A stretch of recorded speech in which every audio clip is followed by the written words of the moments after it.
একটা মাটির পাত্রে জল রাখলে জলটা শুদ্ধ হয়, তার নিজের আকার ধারণ করে। যেমন পাত্র তেমন আকার ধারণ করে। আর সেই পাত্রটাই যদি ঠিকভাবে বানানো না হয়, তার মাটিটা যদি ঠিকভাবে মাখা না হয়, তাকে ঠিকভাবে যদি আগুনে পোড়ানো না হয়, তাহলে কি হবে? ভেঙে যাবে।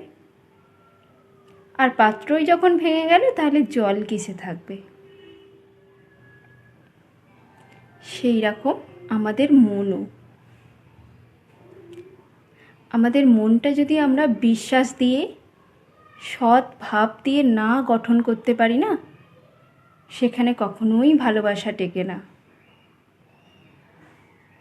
ভালোবাসাকে মনের মধ্যে রাখতে গেলে মনটাকে আগে শক্ত করতে হবে, বিশ্বাস দিয়ে ঘিরে ফেলতে হবে, সৎ ভাব মনের মধ্যে আনতে হবে, তবেই সেখানে ভালোবাসা থেকে যাবে।